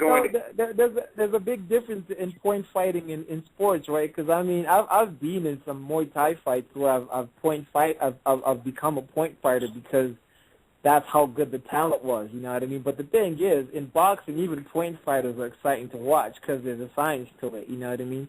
It's been watered out. It's been kind of cleaned up to the point where even a point fighter will land punches and put on an exciting show. And I think that's the problem with something like MMA. Like, some point fighters in MMA don't put on a show. It simply becomes a matter of chasing someone around the ring like a chicken until you get him down, and then you kind of do your thing. So I think it's you know, it's a part of the boxing game, but it's not as bad. It's not that bad in my opinion. You know, I have a taste for it. You know what I mean? I don't know. I think he's the Ben Askren of boxing, but then also the Ben Askren of boxing. That's a good one. but I will say I thoroughly enjoyed his recent fight with Guerrero.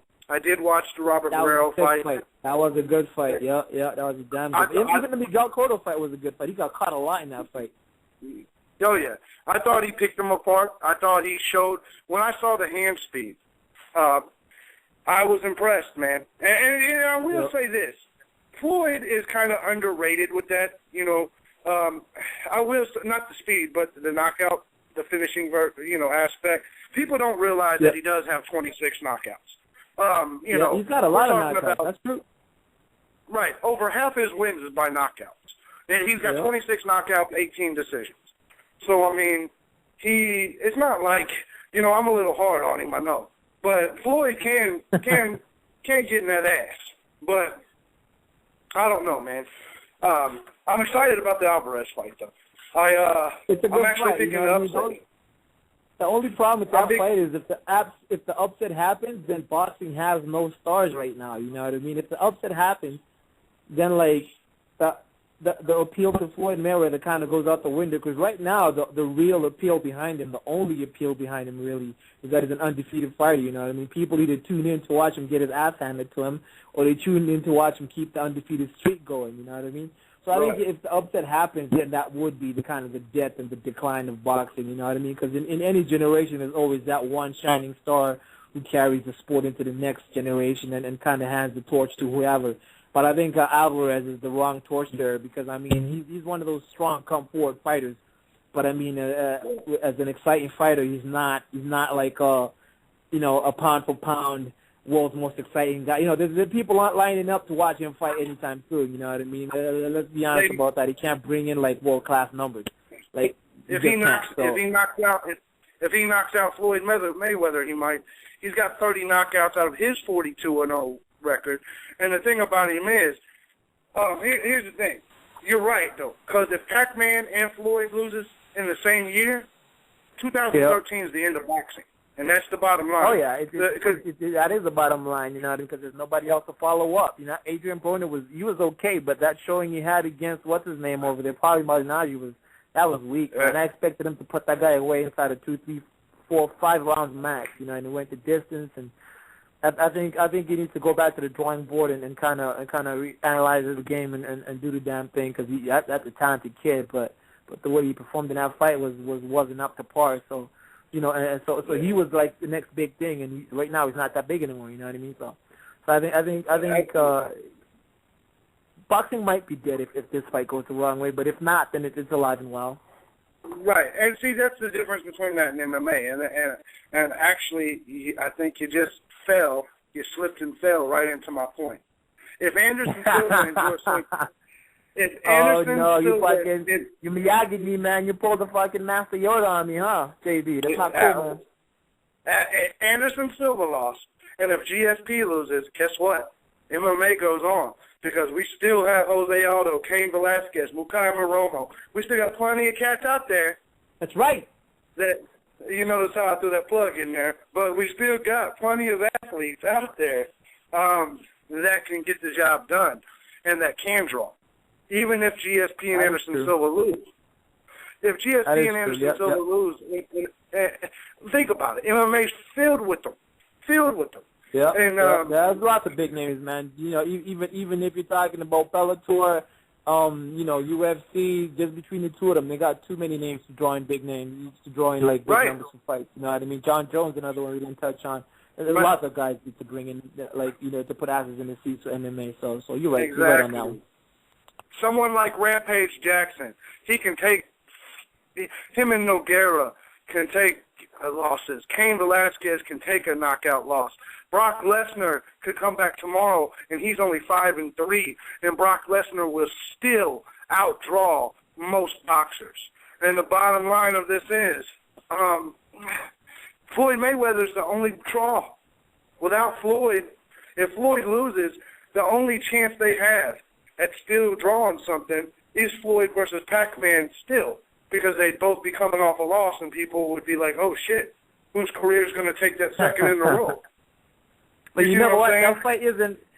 When Floyd is unbeaten, that fight was amazing. But if he loses, I don't see that fight being a big draw either, man. Because that was the appeal behind that fight. You know, Pac-Man was on a steamroll. He was coming up behind Floyd and kind of beating the shit out of everybody. And he was, you know, kind of the guy who's going to put an end to the Floyd Mayweather streak. So I mean, if Mayweather loses, I don't think a fight with him and Pac-Man will be that big of a draw at all. You know, I mean, Pacquiao got knocked out by Marquez, who Mayweather beat convincingly. So, I mean, a fight between them in any setting isn't really likely happening, you know what I mean? Plus, I think he's got his hands full with Brandon Rios. You know, Brandon Rios is a solid fighter, man. He just had, like, a fight of the year performance with Mike Alvarado earlier on this year. So I think he's got his hands full. You know, granted, he's not a technical fighter, and he's not, you know, he's not, like, cream of the crop for boxing, but he's a solid come-forward fighter with a rock-forward chin, you know, so I think it's going to be an interesting fight. I know what you mean, man. It's going to be a great one. Alvarez, he's won, like, 37 in a row. The bottom line is since he took a draw at 4-0 and he became 4-0-1, he's won every fight now since then, and he's 42-0, 42, whatever it is. Yep. I think, and he's done it impressively by knocking people out. And I think that kid is can the fight, thing. man. Yeah, and I think he can definitely fight. What he's missing is the showmanship. You know what I mean? It's like Mayweather's got the show. All the great boxers had that showmanship, and that, you know, people liked them because they could box for sure, but they also liked them, you know, because they had a person. It's kind of like the Chael Sonnen effect. You know what I mean? You either like him or you hate him, but you will definitely watch him fight. You know what I mean? Hate him or love him, you will watch him fight. Alvarez right now, he's a guy who. I'm only pumped to watch him fight because it's Mayweather's fighting, you know. Other than that, you know. Yeah. I can give a fuck. You know what I mean? yeah. If he was fighting anybody else, I wouldn't even be watching the fight. I'm not a boxing fan. No. I have to admit, Floyd Mayweather is the only guy that'll make me watch boxing. Him or Pacquiao. Oh yeah. And he's the man right now. I think the problem with boxing is the death of its heavyweight division. Everybody likes to see the big boys get in there and bang and knock people out. And I know to you, I know you being a 155er, you may not, you may biasly think that the small guys are more competitive, and they are more competitive, but that don't necessarily make for a better show. A better show is seeing somebody's face get knocked through the back of their head. You know what I'm saying? Actually, quite the opposite, JB. The exact opposite. Like my very first exposure to boxing was the Muhammad Ali's and the Mike Tysons. You know what I mean? Yeah. So I agree with you 110% when you say like you know what boxing's missing. Boxing's missing the agile heavyweights who can move around and bang like little guys. If you see Mike Tyson, you know, doing his shadow work and punching, he was like he moved like he was 55 pounds, man, but he was a heavyweight. You know, he was 220 plus pounds of like punching power and muscle, just laying it to you. You know what I mean? Ali, you know, we're talking about what's his name? The guy that Tyson bit his ear off there. Evander Holyfield, he could box. You know, they had Lennox Lewis, he could box. What's his name? Chris Bird, he could box. So there's a lot of heavyweights, and you're right about that. The heavyweight division, once that goes in a fighting sport, you lose it. You know what I mean? Even big-ass Riddick Bowe, all of them. You know what I'm saying? Riddick Bowe could move, too. Those guys, they were like little guys in that ring, man. They used to string together punches. It was beautiful to watch, you know what I mean? And that was part of the appeal to them, you know. It was big guys doing big things, you know what I mean? And you're right, that's what's happening these days. There are no good heavyweights, you know what I mean? The Klitschko brothers, they're okay, but, I mean, yeah, you know, like all the heavyweights from the '90s would have mopped the floor with them. You know what I mean? Like hands down. You know, so it's kind of like, I'd rather not watch that. I know what you mean. Hey, I got a weird story for you, man. In West Virginia, in West Virginia, a baby alligator, a dude shoplifted a baby alligator by putting it under his shirt. That shit should have bit his nipple off. Yeah, I was about to say that, man. I was like, it's a $300 little 3-month-old alligator. My only question is, what the hell did he do with it, man, in West Virginia? They have sharper teeth, probably looking to make a pair of shoes in a couple years. Right. Here's the thing about baby gators. They have sharper teeth than the bigger alligators, believe it or not. The bigger alligators, bigger alligators just have more bite power. But their teeth are sharper because they haven't grown. They literally are like just sharp-ass little knives. Whereas a big alligator, their teeth flatten out a little bit. So it's not the same. They're not as sharp as a little baby gator, man. But it's pretty insane. That's crazy, though. That is crazy. Hell man. yeah. People be stealing some weird shit. What the fuck possessed that motherfucker to go in there and hide a fucking baby gator in his fucking shirt and get the fuck out of there with it? Right, just come down here to Florida for a little while, man. There's plenty of gators out here. I mean, drop down to Florida, go down to the fucking, swamps and get yourself one. Absolutely, man. It's just, it's insane, man. It's, I'm just sitting here going through all this little news, man. It's just insane. I look at shit like that. Anyway, check this shit out. This one's gonna make you laugh insane. This one right here is it. Subway employee puts his penis on sandwich bread. Another freezes his urine at work. And there's pictures, which I'm not trying to look at. That was for hour number one. But a Subway sandwich artist admitted today to putting his penis on the store's sandwich bread and posting the photo on Instagram.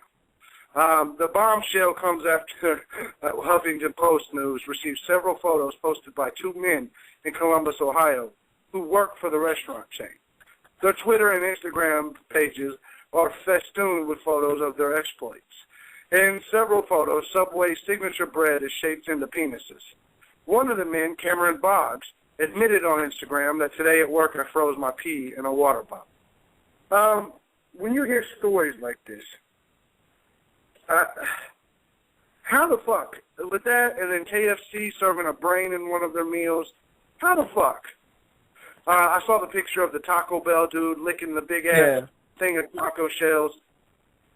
Is it to the point, man, now that going out to fast food or going out to these restaurants is unsafe, man? I mean, think about it, man. Oh, it's definitely not safe, man. It's like, it's just like we touched on earlier talking about is the information age. It's like, the only time people do stupid shit is to show it to other people, you know what I mean? Back in the day, you didn't have people, putting their dick on bread and just laughing it up by themselves, you know what I mean? All of a sudden, you got a phone with a camera on it, you got Instagram, you got Twitter. Hell yeah, I'm going to be at work and take a picture of my dick on some bread and put it on Twitter and Instagram and laugh it up. And then I serve this bread up to some old lady who walked in and shit. And I think it ain't safe at all, man. That's crazy. Thank God I don't eat Subway. I'm never going back there again. Dick on bread and shit, serving dick sandwiches in Subway. What the fuck? That's right, and we don't do this show, ladies and gentlemen, just to make you laugh. We do it to produce excellent and accurate news for you folks to keep yourselves out of Subway. Man. This pretty much. Get the fuck out of Subway, man. People put dick on bread and shit, freezing water, put piss in bottles at work and shit. The fuck is that? Fuck around and saw somebody put piss and Coke. I couldn't even imagine being that bored, man. And that much of an asshole. You know what I'm saying? I feel you on that, man. Shit. These same cats probably go out to McDonald's and shit. Say what? What was that? McDonald's? I was going to say, these same cats probably go out to McDonald's on their lunch break, and somebody's doing it to their hamburger buns at McDonald's. So they're getting it back. You know what I'm saying? My point of this is I don't understand people that do this, because it's like, okay, that mindset, you posted on Instagram, so now you're giving other people ideas. So you know what? You might give that idea to the next motherfucker you go out and eat at restaurant. You know what I'm saying? And that's the bottom line. That's fucked up, man. You know what, man? I should find that motherfucker and fly out to wherever the fuck he is and punch him in the face. Yeah. I agree. I definitely agree, man. That shit. Putting dick on bread and shit. What the fuck? Yeah. You know you can't get no pussy. You know you ain't getting no pussy if you busy putting your dick on bread. But that's just my thing. Save that shit for your girl, man. Be putting dick on bread at work and then pissing in jars and freezing them. Who the hell wants to see frozen piss anyway? The fuck? What the fuck's the point in freezing your piss, man? But oh well. I don't really get it. No point to that shit. Yeah, hell yeah. In St. Augustine, Florida, man, a 19-year-old with no legs brought in to shore a 250-pound lemon shark Tuesday.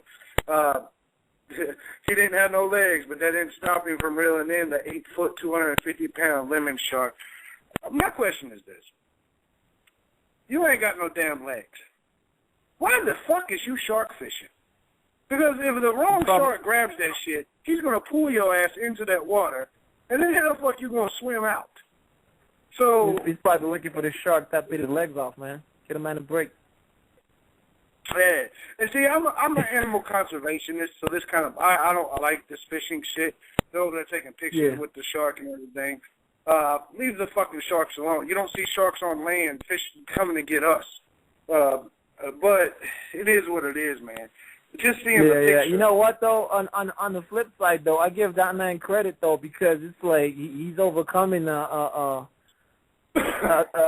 physical handicap to do something with himself. I see a lot of people sometimes who just go, sit in their little cubicle all day with all their fucking, it's like they have little pieces of their life hung up in their cubicle and just sitting there all day wasting their lives away. At least this motherfucker's out there catching fish with no legs and shit. I wish you could take the legs off of somebody who does that with their life and give them to somebody like that. You know what I mean? Like, oh, you're gonna sit here in a fucking cubicle for 8 hours a day and then go home and fucking gorge your ass on some food and go to sleep. Fuck that. Give us your legs. Fucking take this wheelchair and give them to somebody who wants to do something with them. You know what I mean? Yeah, absolutely. So hats off to him for doing something with himself. Just he's doing the wrong something. I will say, yeah, there's no question, man. I agree, man. And I will say that being able to pull in 250 pounds is a hell of a, there's a lot of dudes my size with legs that can't pull in a 250-pound dead weight shark moving and trying to wiggle out your ass. That takes some strength. That's a lot of fucking weight, man. Let me tell you about this one. California highway in California has a sign. The sign reads, speed, it's a speed limit sign, and it says speed enforced by drones.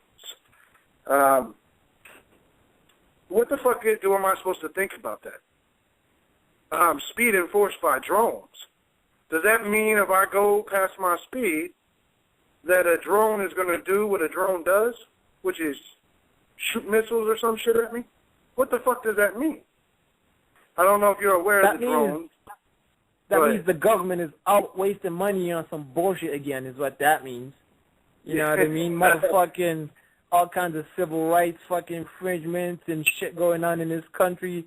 Fucking bums all over the place, homeless and shit.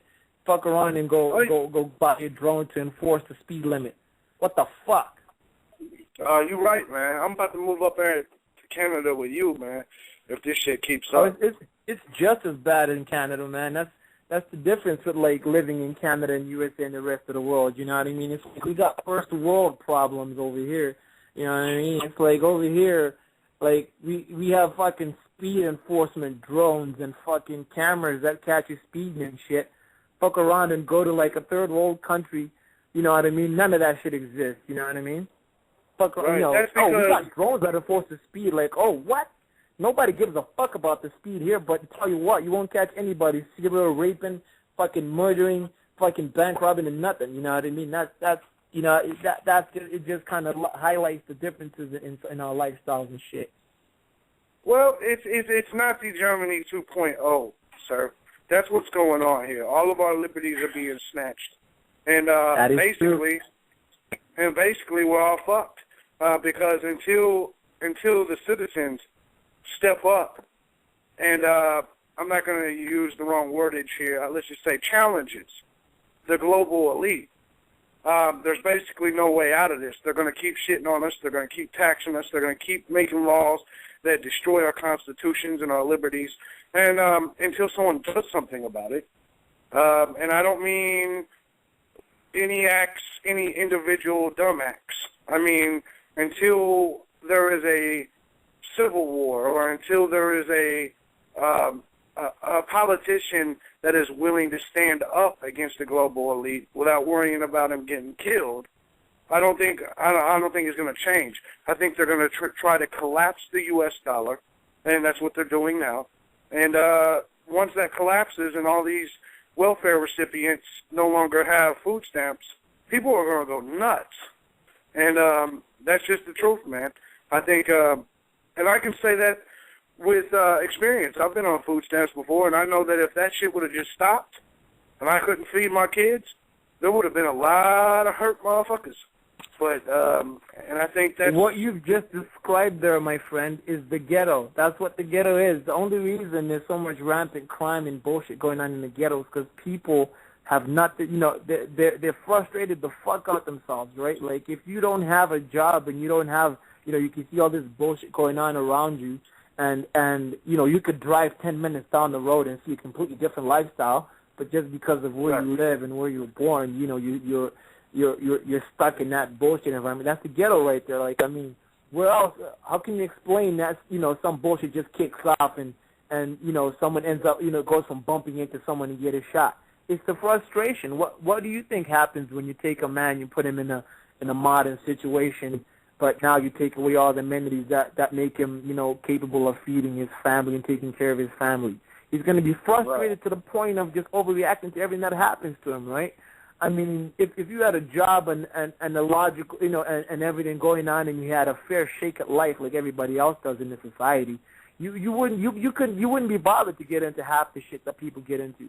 As soon as you take a lot of civil liberties away from people and you put them in a situation that has like no end in sight, so that's the ghetto you just described right there, JB. Like, you have food stamps, but they're still not enough. What the fuck else are you gonna do? Somebody gets in your shit, you're gonna flip. You know what I mean? That's exactly what happens.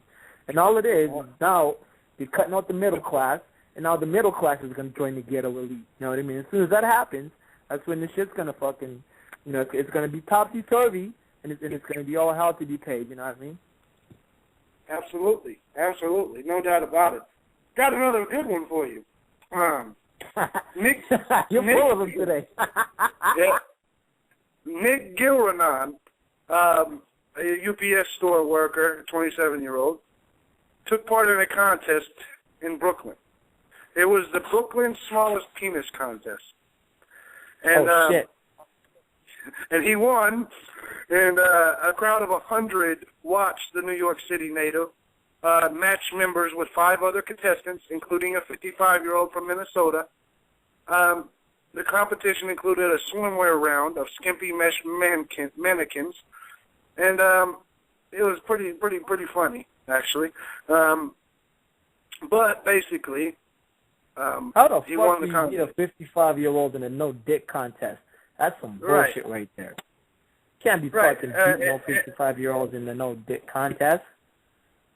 And let me say this: if I had the smallest dick in the world, I don't know if I would be. I don't know if I would in be a competition about it. Right, because listen, if I had a small dick, I don't think that I would be.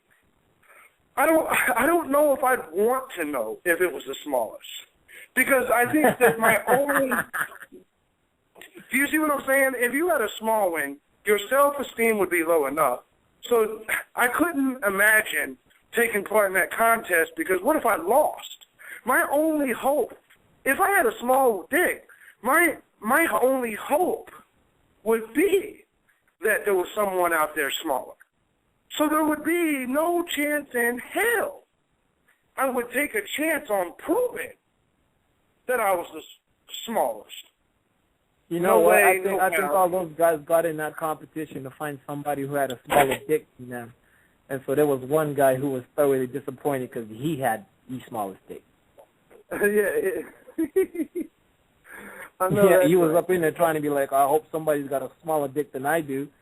Fuck around and end up being the one with the smallest one. That's insane, man. That's insane. Sad as fuck. Oh, absolutely, man. Hey, check this out. A dude thought he was robbing a motherfucker, right? And he took he took a bunch of cocaine.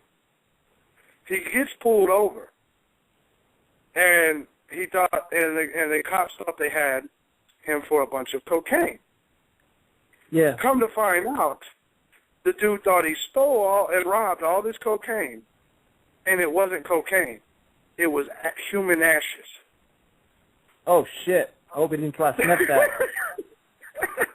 Try to sniff somebody's granddaddy and shit. Just that. You know, he was happy too. He was like, "Damn, yeah, I hit a lick.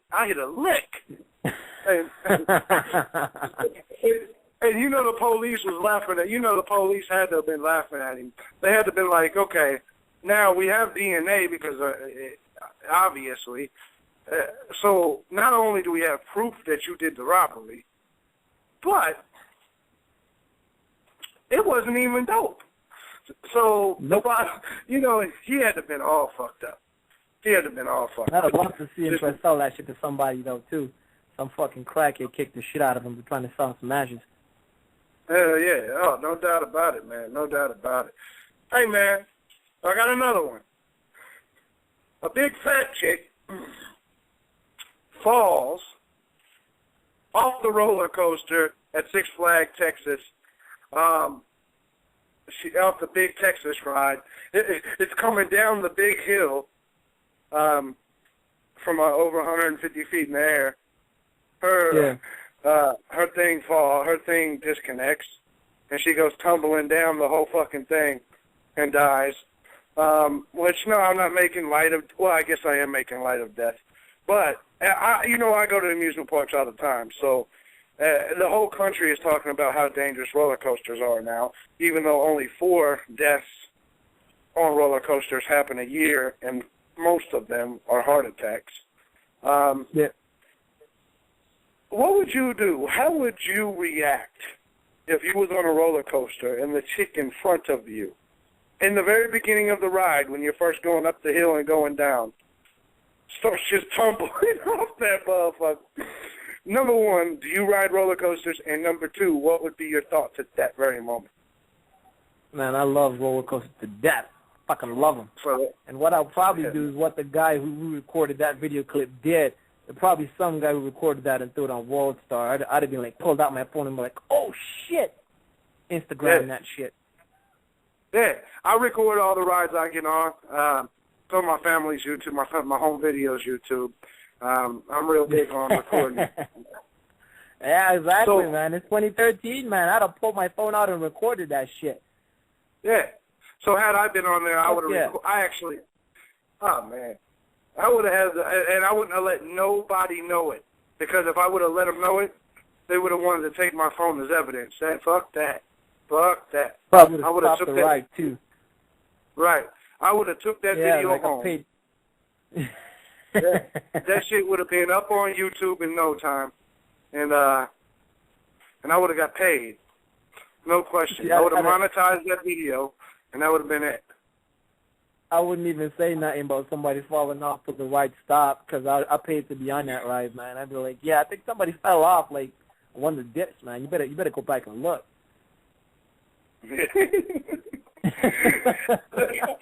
hey, and then what if it was you? Could you imagine falling, you know, that time period before you hit wherever she hit a platform under it? Like, Yeah. would you even scream, or would you just be like, ah, fuck? You know? I'd try and send a text to somebody. Right. I know what you mean. I'd start flapping my arms. I ain't gonna lie.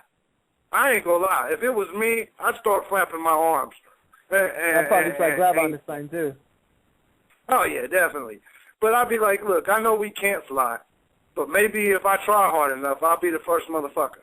So I'm going to try. Yeah, no man, question about that would suck, especially when you hit the floor. Can you imagine what the fuck would come out first, like blood in your brains or like the shit out your ass? Right. You know, fucked up. You shit yourself when you die. So I've heard. That All would right, be I got funny. one for you. All right, there's an eating champion, and this little Japanese guy called Takeru Kobayashi up in Saddle River, New Jersey, where a crowd of people watched him eat, like, he drank a gallon of milk in 20 seconds, a whole gallon of milk in 20 seconds, and ate 13 cupcakes in under 1 minute. And this motherfucker skinny as hell, looks like he's probably like 145 pounds max. You don't know who he is? Fuck? You don't know who he is? I have no idea what the fuck that is, man. That's the hot dog eating champion. Yeah, that's what they were saying he is. They were saying he's like the world champ eating guy. Oh, yeah. What the fuck? How the fuck that motherfucker out eat some of these 230-pound motherfuckers out there? What the hell's going on here? Right. And it should be tripping me out. I'll be watching him, too. Every year he's on ESPN for the hot dog eating contest, as crazy as that sounds. And on ESPN of all channels. Should have that shit on the Food Network. Fuck around, it's on ESPN. Like that. You know what's crazy? MMA took years to get on ESPN, and but this hot dog eating contest and spelling bees have been on there for a long ass time. Fucking right, they have.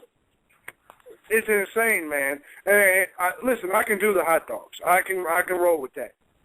But I'm not. I can drink a glass of milk, but a gallon of milk would make me shit on myself like I was in the 3rd grade again.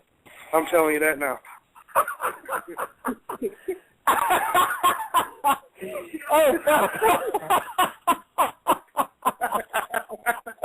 Oh my god. That little dude ate it and didn't shit nothing, man. That guy's a fucking samurai. But there's 13 cupcakes. I'll leave the cupcakes alone. But the fluid, see, food isn't the same. Food you can, but fluid literally does run right through you.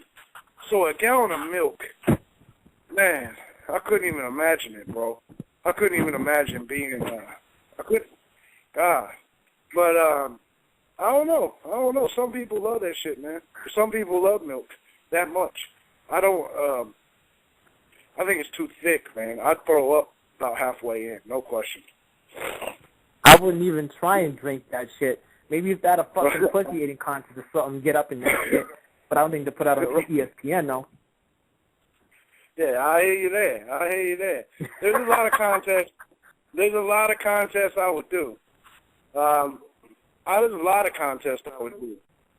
Oh, man, we only got 90 seconds. Holy shit, this shit's almost over. We're almost over, man. It's almost done. Yeah, man, we got 90 seconds left. Shit. But anyways, once again, ladies and gentlemen, you see, we're starting something new here. This is Real Truth. I mean, the real shit. Well, I don't know why I say real truth. Real shit. Yeah, King JB and Kaptain Afrika. Yeah, hell yeah. But, you know, it was a fun show. It was a fun show, no doubt, man. We've been having a ball. And I think that's why. Hell yeah. But we're going to do this shit every Tuesday, man. We're going to bring it back every to Tuesday, same time. Yeah, hell yeah. And we're gonna keep it coming, man, because I don't even think we've tipped the iceberg yet, man. I guarantee you in the next week there'll be a million things to happen that'll be worth laughing. As much as I want to do a serious show, and I do want to do a serious show, but I also want to do comedy. I want people to laugh, man, because there's too much serious shit in the world. It's time to step aside and laugh a little bit, and still throw out some serious shit too, like we did about the drones. But we got 15 seconds left. Mukai, you got anything you want to say? It's been a pleasure, JB, and we're going to do it again next week, same time, same place. Real shit, we keeping it real. We out of here, man. All right, brother. Have a good one.